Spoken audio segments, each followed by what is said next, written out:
이제 3월 28일 토요일 새벽 기도회를 하나님 앞에 올려드리도록 하겠습니다. 우리 함께 찬송가 278장 찬양하시겠습니다.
이 새벽에 하나님께서 우리에게 주시는 말씀은 마태복음 15장 29절에서 39절의 말씀입니다. 이제 제가 하나님 말씀 봉독하도록 하겠습니다. 예수께서 거기서 떠나사 갈릴리 호숫가에 이르러 산에 올라가 거기 앉으시니 큰 무리가 다리 저는 사람과 장애인과 맹인과 말 못하는 사람과 기타 여럿을 데리고 와서 예수의 발 앞에 앉힘에 고쳐주시니 말 못하는 사람이 말하고 장애인이 온전하게 되고 다리 저는 사람이 걸으며 맹인이 보는 것을 무리가 보고 놀랍게 여겨 이스라엘의 하나님께 영광을 돌리니라. 예수께서 제자들을 불러 이르시되 내가 무리를 불쌍히 여기노라. 그들이 나와 함께 있은지 이미 사흘임에 먹을 것이 없도다. 길에서 기진할까 하여 굶겨 보내지 못하겠노라. 제자들이 이르되 광야에 있어 우리가 어디서 이런 무리가 배부를 만큼 떡을 얻으리이까. 예수께서 이르시되 너희에게 떡이 몇 개나 있느냐. 이르되 7개와 작은 생선 2마리가 있나이다 하거늘 예수께서 무리에게 명하사 땅에 앉게 하시고 떡 7개와 그 생선을 가지사 축사하시고 떼어 제자들에게 주시니 제자들이 무리에게 주매 다 배불리 먹고 남은 조각을 7광주리에 차게 거두었으며 먹은 자는 여자와 어린이 외에 4,000명이었더라. 예수께서 무리를 흩어보내시고 배에 오르사 마가단 지경으로 가시니라. 아멘. 오늘 하루도 하나님의 은혜와 사랑이 충만한 여러분들의 삶이 되길 주님의 이름으로 축원합니다. 예수님께서 이 땅에 오셔서 많은 사람들을 향하여 품으신 마음이 있습니다. 그 마음은 어떤 마음이셨을까요? 성경에서 여러 가지 예수님의 마음의 상태에 대해서 말씀하고 있습니다. 그런데 그 마음 중에서 이 땅에 살고 있는 하나님의 백성들, 여러 사람들을 보면서 품으셨던 가장 큰 마음이 있다면 그것은 바로 민망히 여기는 마음, 불쌍히 여기는 마음이었다는 것입니다. 예수님이 주로 만났던 사람들이 누구입니까? 병들고 가난하고 소외되고 또 죄 속에서 목자 없는 양같이 이리저리 방황하여 갈 바를 알지 못하고 있는 사람들을 만나시고 그들을 보셨습니다. 그래서 예수님께서는 이 땅에 오셔서 병과 장애 속에 고통당하고 신음하고 있는 자들을 고쳐주셨고 소외된 자들의 이웃이 친구가 되어주셨고 죄인으로 낙인 찍히고 소외된 사람들의 친구가 되어주셨을 뿐만 아니라 참된 길이요 진리요 생명의 길을 제시해 주셨고 선포하셨습니다. 즉 예수님께서 이러한 일을 행하셨던 가장 큰 이유를 성경에서 찾아본다면 예수님의 불쌍히 여기는 마음이라 증거하고 있습니다. 불쌍히 여긴다라는 말은 헬라어로 스플랑코니조마이라는 단어를 사용하고 있습니다. 이 단어는 스플랑크논이라는 명사에서 나왔는데 이 명사의 뜻은 연민, 동정, 자비로 번역이 됩니다. 하지만 이 단어의 원초적인 뜻은 바로 창자, 내장이라는 뜻을 가지고 있습니다. 이 내장학이라는 용어도 이 단어에서 파생이 된 것입니다. 복음서에서 스플랑코니조마이라는 동사는 주로 기적을 행하실 때 예수님께서 기적을 베푸시는 동기로 그 근거로 사용이 되고 있습니다. 성경에 쓰인 예수님께서 불쌍히 여기셨다는 구체적인 의미는 바로 예수님의 애간장이 떨리고 창자가 끊어질 것처럼 아팠다라는 의미입니다. 어르신들이 애간장이 탄다고 할 때에 그 단어도 바로 이 스플랑코니조마이라는 단어인 것입니다. 마태복음 14장 14절에 큰 무리를 보시고 예수님께서 불쌍히 여기셨다 말씀합니다. 그래서 병도 고쳐주셨습니다. 그리고 오병이어의 기적도 베푸셨습니다. 누가복음 10장 29절에서 37절에 보면 예수님께서 드신 비유가 있습니다. 섬한 사마리아인의 비유입니다. 섬한 사마리아인의 비유에도 치근한 마음이 이 사마리아 사람에게 있었기 때문에 강도 만난 그 이웃을 그냥 두지 않고 자기의 사비를 털어서 그를 회복할 수 있도록 도와줍니다. 그때 쓰인 이 치근한 마음도 스플랑코니조마이라는 단어로 사용이 되고 있습니다. 그러나 강도 만난 사람들의 곁을 지났던 제사장이나 레위인들에게는 이런 단어를 사용하지 않습니다. 왜요? 그들의 마음 가운데에는 애간장이 끊어질 듯한 창자가 떨리는 듯한 아픔이 일어나지 않았기 때문입니다. 누가복음 15장 11절에서 32절에 보면 집을 나간 탕자의 이야기가 나옵니다. 그때의 아버지의 마음을, 그 탕자를 기다리고 있는 아버지의 마음을 어떠한 단어로 표현하신지 아십니까? 우리 개정성경에서는 측은히 여겨라는 단어가 사용되고 있지만 원어적으로 본다면 스플랑코니조마이, 불쌍히 여긴다는 그 마음으로 아버지가 집 나간 아들을 기다린다는 뜻을 표현하고 있습니다. 치근한 마음이 드니, 불쌍한 마음이 드니 한 걸음에 달려가서 껴안습니다. 입을 맞춥니다. 그리고 다시 아들의 지위를 회복시켜 줍니다. 오늘의 본문 배경은 예수님께서 두로와 시돈 지역에서 전도를 마치시고 마가복음에 보면 데가볼리 지역을 지나시고 난 후에 이 갈릴리 호숫가에 다시 돌아온 후에 내용이 배경입니다. 당시 예수님 주변에는 큰 무리가 있었습니다. 이들은 예수님께서 이방 지역을 다녀오셨기 때문에 아마도 이 성경을 해석하는 학자들에 의한다면 이방인들의 큰 무리이다라고 생각을 하고 있습니다. 이 무리들 중에는 오늘 본문에도 증거하고 있지만 다리 저는 사람들이 있었습니다. 장애인이 있었습니다. 맹인이 있었습니다. 말 못하는 사람들이 있었습니다. 그리고 또 다른 병을 가진 사람들이 있었습니다. 저마다의 아픔과 여러 가지 고통 속에서 살아가고 있는 사람들이 함께 섞여 있었다는 것이죠. 그런데 그 무리들이 그 사람들을 예수님의 발 아래에 데리고 옵니다. 그리고 예수님께서는 이들을 고쳐주십니다. 이들의 고통에서, 이들의 아픔에서 이들을 해방시켜 주셨다는 것이죠. 무엇이 이들을 고치게 하셨을까요? 그 후에 예수님께서 예수님을 따르는 큰 무리 3일 동안 자기와 함께 광야에서 자신의 말씀을 들은 큰 무리를 바라보십니다. 바라보시고 이제 예수님께서 이런 말씀을 하십니다. 32절 말씀입니다. 그들이 나와 함께 있은지 이미 사흘임에 먹을 것이 없도다. 길에서 기진할까 하여 굶겨 보내지 못하겠노라. 이 말을 예수님이 제자들에게 합니다. 그런데 제자들이 당황하여 예수님께 다시 이야기합니다. 예수님, 지금 우리가 이 광야에 있습니다. 이 광야에서 어떻게 우리가 이 큰 무리에게 떡을 줄 수 있겠습니까? 우리가 가진 것은 고작 물고기 2마리와 떡 7덩이밖에 없습니다. 어떻게 이만큼의 양식, 성인 한 명이 먹고도 부족한 이 양식을 가지고 이 큰 무리에게 배부름을 줄 수 있겠습니까? 그러자 예수님은 제자들로부터 그 양식을 받습니다. 떡 7개에 물고기 2마리. 성인 한 명이 먹기에도 부족한 양식입니다. 그런데 예수님께서 그것을 축사하시고 무리에게 떼어 나눠주었더니 여자와 어린이를 제외한 4,000명이 먹고도 7광주리가 남는 기적을 이루게 하셨습니다.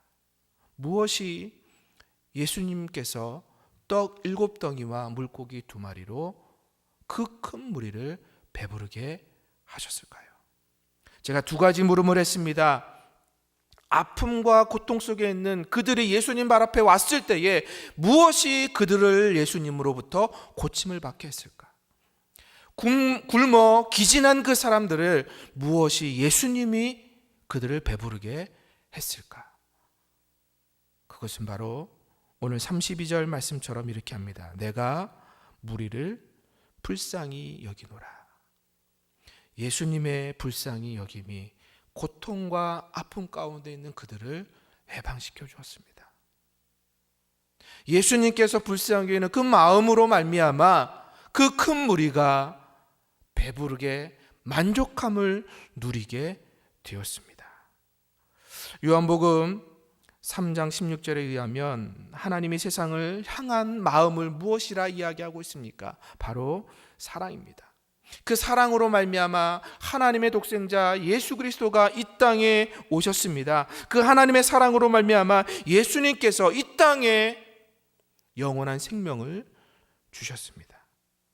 예수님께서도 하나님의 아들로 놀라운 이적과 기사를 이 세상에 행하시면서 하나님의 아들됨을 보여줄 수 있었습니다. 그러나 예수님의 마음 가운데 있는 것은 그러한 기적과 놀라운 이사를 행하는 마음이 큰 것이 아니라 사람들을 향한 불쌍히 여기는 그 마음, 죄악 가운데에서 허우적거리고 있는 그 사람들을 향한 불쌍히 여기는 그 마음이 먼저였다는 사실입니다.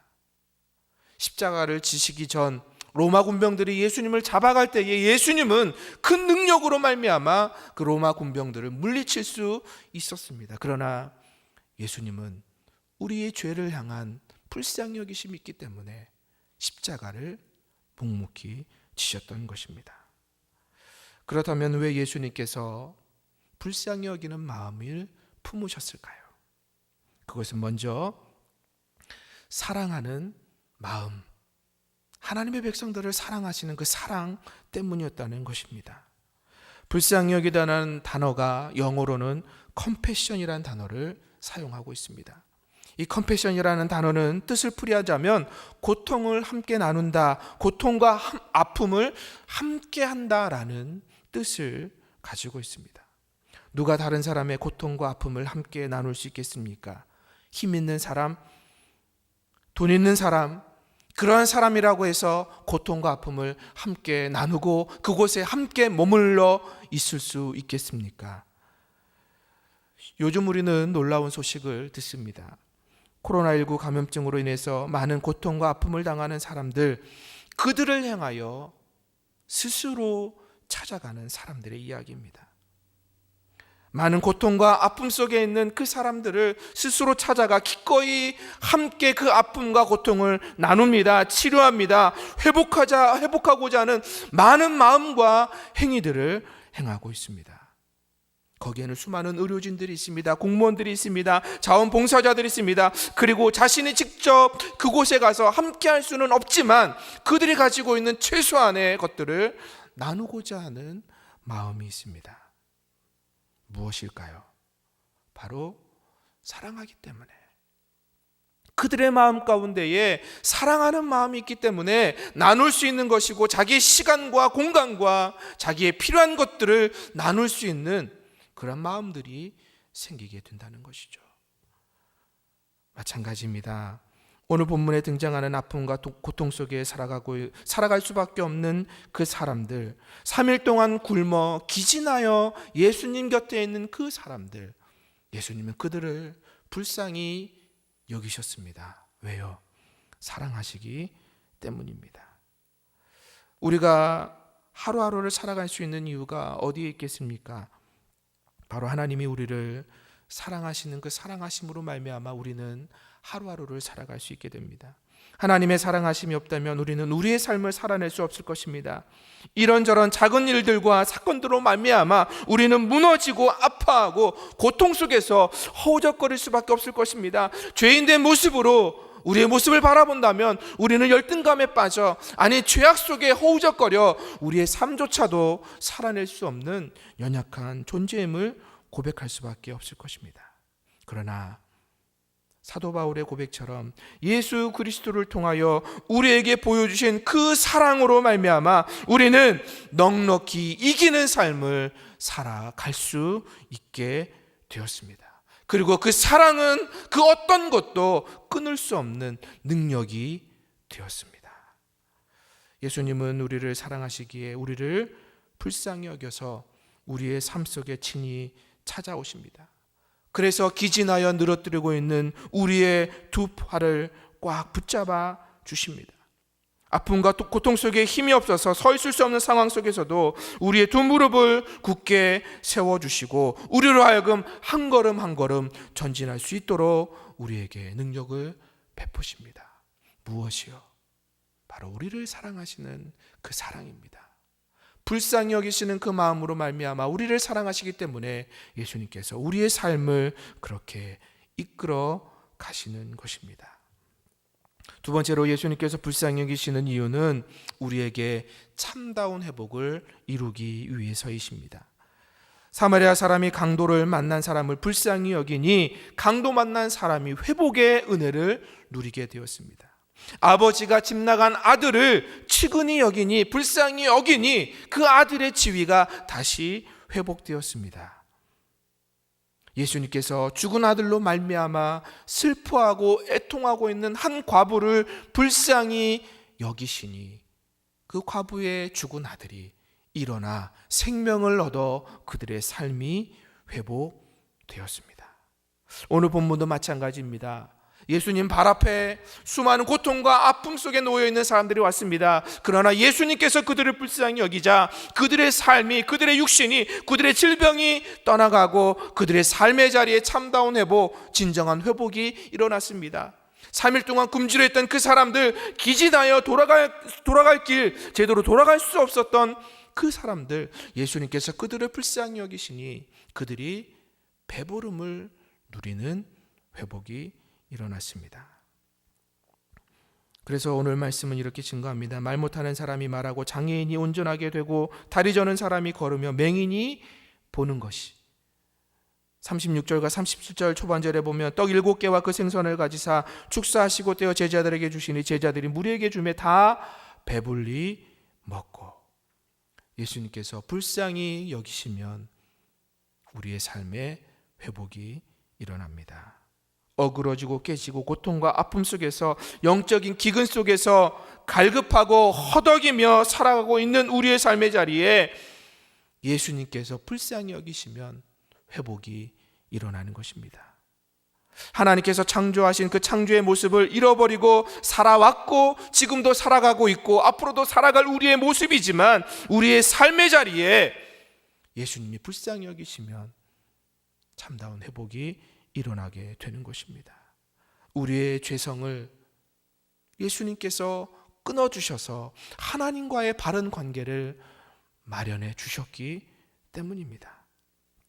예수님께서 이 땅에 오셔서 하나님과 우리와의 그 깨어진 관계를 회복시켜 주셨기 때문에 예수님께서 불쌍히 여기시면 우리는 다시 회복된 하나님과의 관계를 가지고 참다운 회복의 삶을, 회복의 길을, 회복의 은총을 누리며 살아갈 수 있는 것입니다.